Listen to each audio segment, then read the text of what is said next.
आधी सी रात में उजाला हो गया, आधी सी रात में उजाला हो गया, हो आज वैकुंठ वाला ब्रज बाला हो गया, हो आज वैकुंठ वाला ब्रज बाला हो गया। आधी सी रात में उजाला हो गया। ठाकुर जी आधी रात को आए, छुप के आए, वसुदेव जी टोकरी में लेके मैया डोरे सुला के योग माया को सर पे रख के ले गए। सुबह होते ही सबसे पहला दर्शन सुनंदा माता ने किया। जैसे देखा, उठी जगी, ब्रह्म मुहूर्त 4 बजे थे, उठ के जैसे गई, देखा मैया के पास एक बड़ी मणि चमक रही है। आहा, क्या मणि चमकती है। सुनंदा बुआ बोली, यशोदा भी बावरी है, पता नहीं इतने महंगे महंगे मणि हीरे जवाहरात को संग रख के सो जाती है, खजाने का कोई ध्यान ही नहीं रहता। लेकिन जैसे पास गई तो ये चमकती मणि कोई और नहीं बल्कि नील मणि श्री श्याम सुंदर थे। जैसे देखा, आंखों से झरझर आंसू बहने लगे। छत पर गई, जाकर के थाली लेके खूब जोर जोर से बजाई, बधाई हो, बधाई हो, सारे ब्रजमंडल को बधाई हो, सब भक्तों को बधाई हो, नंद यशोदा को बधाई हो। सारे ब्रज में हल्ला मच गया। जो जैसा था वैसा वहीं के वहीं उठ के भागा। सब भागे नंद भवन की ओर और सुनंदा बुआ गई गौशाला। गौशाला क्यों गई? किसको सूचना देनी है? नंद बाबा बेचारे इंतजार में बैठे थे। सुबह का समय था, 4 बजे ब्रह्म मुहूर्त में ध्यान कर रहे थे, माला हाथ में। कभी नींद नहीं आती, पर आज माला करते करते नींद आ गई। और नींद में सपना क्या देखा? एक छोटा सा नन्हा सा बालक गोद में बाबा के सोया है और बाबा उसको खिला रहे हैं बड़े प्यार से। सपना देख रहे हैं और खिलाते खिलाते खूब मजा आ रहा है, खूब आनंद आ रहा है। उसको लाड लड़ा रहे हैं, प्यार कर रहे हैं, दुलार कर रहे हैं। तभी वो छोटे से लाला ने, बाबा की लंबी दाढ़ी थी सफेद, सोट खींच ली।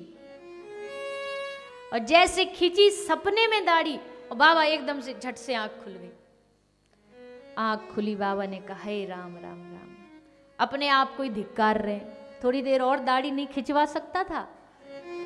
इतना बढ़िया सपना टूट गया। इतना प्यारा बालक, इतना सुंदर। इतने में ही एकदम वो एक्सप्रेस की तरफ भागी भागी बुआ आई, बधाई हो भैया, बधाई हो, नंद बाबा तुमको बधाई हो। बाबा बोले, कहा खबर लाई? बोले, ऐसी खबर लाई हूं बाबा नाचने लग जाओगे। ले बाबरी बता तो कहा भयो? ले बाबा, जन्मों जन्मों के तुम्हारे पुण्य उदय हो गए। जितनी तुमने साधु सेवा करी, जितनी तुमने गौ सेवा करी, आज सबके प्रताप ते तुम्हारे घर यशोदा मैया के आंगन में, तुम्हारे आंगन में लाला भयो है।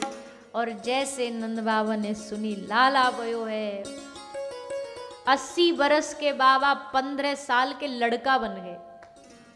ऐसे नाचे, ऐसे नाचे, ऐसे नाचे, चमत्कार सा हो गया। लोगों, हो गई बात निराली। और रात ही रात में नंद बाबा की दाढ़ी हो गई काली। दाढ़ी हो गई काली का मतलब एकदम जैसे मालूम, हम तो एकदम यंग फील कर रहे हैं। ग्वाल वालों को 2-4 को पकड़ा, यमुना जी में नहाए धोए, पाग बांधी बढ़िया, मूछों पे एकदम ताव लगाई। बाबा बोले, लाओ दर्पण, मतलब मिरर, शीशा, देखे हम कैसे लग रहे हैं। ग्वाल वाल बोले, बाबा चिंता मत कर, एकदम जवान छोरा लग रहे हो। छोरा समझते हो ना? हाँ, छोरा छोरी ब्रज में बोलते हैं, लड़का लड़की को। गुजराती में क्या बोलते हैं? छोकरी। हाँ, छोकरा छोकरी। तो ब्रज में छोरा छोरी, देखो एक ही जैसा, कोई अंतर नहीं। तो बोले, बाबा एकदम तू जवान छोरा लग रहे हो। बाबा खूब गए यमुना जी में डुबकी लगा रहे, 108 डुबकी लगाई बाबा ने। पर उसमें भी लाला है, लाला 1, लाला 2, लाला 3, लाला 4, 108 डुबकी लगा के बाबा नंद भवन गए।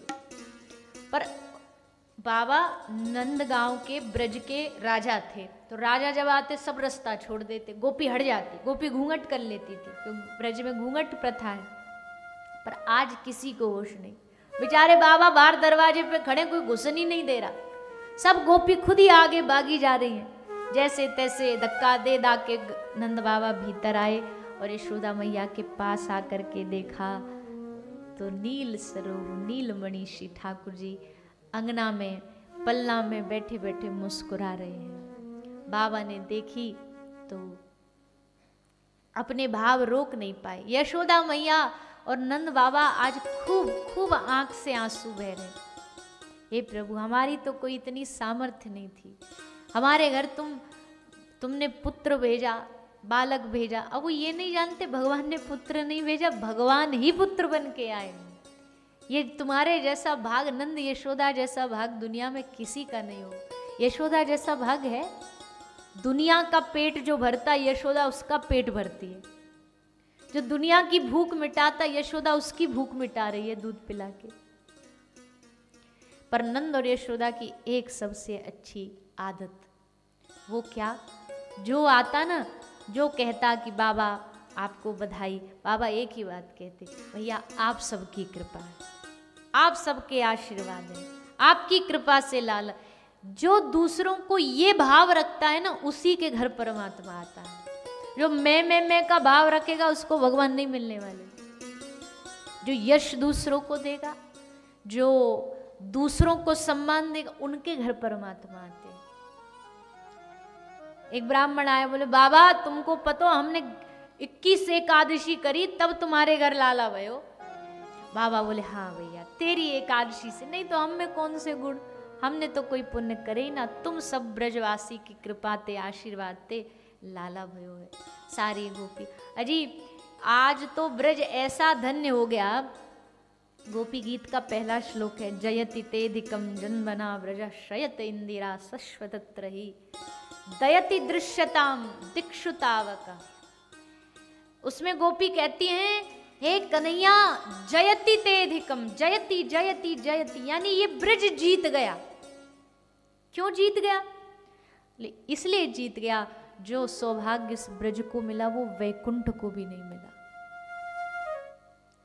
इंदिरा, इंदिरा यानी लक्ष्मी, लक्ष्मी ब्रज में आके बुहारी लगाती, झाड़ू लगाती है। ये ब्रज में सौभाग्य क्या मिला? बोले प्रभु वैकुंठ में सब कुछ वैकुंठ को मिला, पर वैकुंठ को श्री ठाकुर जी के चरणों का स्पर्श नहीं मिला। जब ठाकुर जी चलते तो पादुका पहन, पर ब्रज में भगवान ने कोई चप्पल, कोई पादुका नहीं धारण करी, इसलिए ब्रज जीत गया। लक्ष्मी जी आई, लक्ष्मी जी ने सोचा हमारे पतिदेव बाल रूप में आए, हम भी तो जरा देख के आए कैसे हैं। तो आ गई, उनको कोई घुसने ही ना दे भीतर। लक्ष्मी जी बेचारी बाहर खड़ी इंतजार कर रही है। नारद जी ने आज्ञा, देवी ऐसे खड़ी रहोगी तो दिन भर ही खड़ी रहोगी, यहाँ आपको कोई वीआईपी ट्रीटमेंट नहीं मिलने वाली, यहाँ तो धक्का मिलेंगे, जैसे तैसे जुगाड़ लगा के अंदर जाओ। क्या करें? तो लक्ष्मी माता ने एक बंदरबान वाली का रूप बना। बंदरबान समझते क्या है? नहीं, मदारी नहीं, अभी नहीं होता। पुराने जमाने में जब घर की एंट्री होती, दरवाजे पर एक वो डेकोरेशन के लिए कपड़े का वो लगाते थे,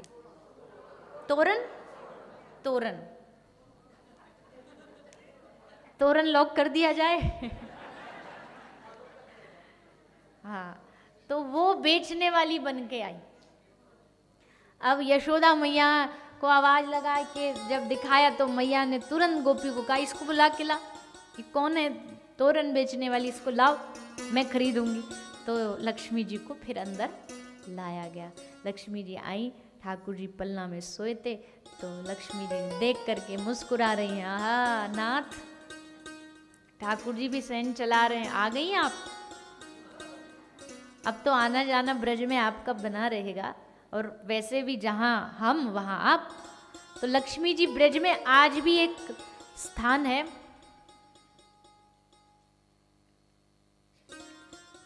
तालवन उसका नाम है। ब्रज परिक्रमा में पड़ता है, वहाँ आज भी लक्ष्मी जी तपस्या कर रही हैं, ब्रजवास मिल जाए इसलिए। ब्रज के हर कोने में कोई ना कोई देवता, कोकिलावन एक है, वहाँ पर शनिदेव बैठे तप कर रहे हैं। और महादेव तो ब्रज का ऐसा कौन सा कोना है जहाँ महादेव नहीं है। भूतेश्वर, गोपेश्वर, चक्रेश्वर, कामेश्वर, इन सब महादेवों के रूप में महादेव ब्रज में विराजमान है। तो ऐसा ब्रज महाराज धन्य हो गया, ठाकुर जी ब्रज में पधारे। या ये कह लें, गोपी उल्टा कहती है, कन्हैया ब्रज में आए इसलिए ब्रज धन्य नहीं हुआ। गोपी कहती है तू या ब्रज में आयो या कारण तू धन्य हो गया, तू हमारे ब्रज में आया। तो ऐसे ब्रज में ठाकुर जी का प्रागट्य हुआ, सबने खूब आनंद लिया। अब देखो प्रागट्य की कथा इतनी लंबी है कि मैं कहूँ ना तो बाकी के 3 दिन तो इसी उत्सव में ही निकल जा सकते हैं। हमने सुना है कि जो पुष्टि परंपरा होती है ना, उसमें जन्माष्टमी से 6 दिन बिफोर, पहले छठी मनाते हैं, षष्ठी। तो बोले छठी तो 6 दिन बाद मननी चाहिए जन्माष्टमी के, 6 दिन पहले क्यों मनाई जाती है? तो 6 दिन पहले ये लास्ट ईयर की छठी है। उत्सव में इतने सब लोग डूब गए कि साल भर उत्सव चला, और जब अगला साल आने वाला तब ब्रजवासियों को याद आ रहे छठी तो हुई नहीं, अब पूजो। तो अगले वर्ष की जन्माष्टमी से पहले छठी मनाई जाती है। तो ब्रज में रोज उत्सव होता था। गोपी आती मैया के पास, बोले मैया बधाई हो। मैया बोली क्या हुआ, काय की बधाई? बोले आज लाला का जन्मदिन है। मैया बोली जन्मदिन? अभी पिछले वीक तो लाला, पिछले सप्ताह तो जन्म हुआ। बोले कौन से, देखो कौन से दिन को हुए? बुधवार को। आज कौन सा वार है? बुधवार। तो बुधवार से बुधवार, बोले लाला का जन्मदिन। 1 वीक के हो गए लाला तो जन्मदिन। ये अभी जो रिसेंटली अभी एक प्रथा चली है, 1 मंथ सेलिब्रेशन, 6 मंथ सेलिब्रेशन, ये हमारे ठाकुर जी के समय से ही चल रही है। हमारे ठाकुर जी मनाते थे। अष्टमी आई, फिर गोपी आ गई, मैया बधाई हो। आज क्या? बोले लाला का जन्मदिन। आज क्या? बोले अष्टमी है। लाला को 15 दिन हो गए, लाला का जन्मदिन। एक दिन लाला छींक गए। जैसे छींके तो यशोदा मैया ने रख दिया छींकोत्सव। अरे आज मेरो लाला छींक गयो उत्सव। लाला ने करवट बदली तो करवट उत्सव। लाला ने चलना सीखा तो उत्सव। लाला ने पहली बार मैया बोला तो उत्सव। लाला पहली बार गैया चराने गए तो गोपाष्टमी उत्सव। हर रोज उत्सव। ब्रज वालों को उत्सव मनाने के लिए दिन नहीं चाहिए, उनके लिए तो जब से कृष्ण आए ना ब्रज में, उस दिन से हर रोज उत्सव। अभी श्रावण चल रहा, मतलब हमारा ब्रज का श्रावण तो शुरू हो गया, आपको उस दिन बताया।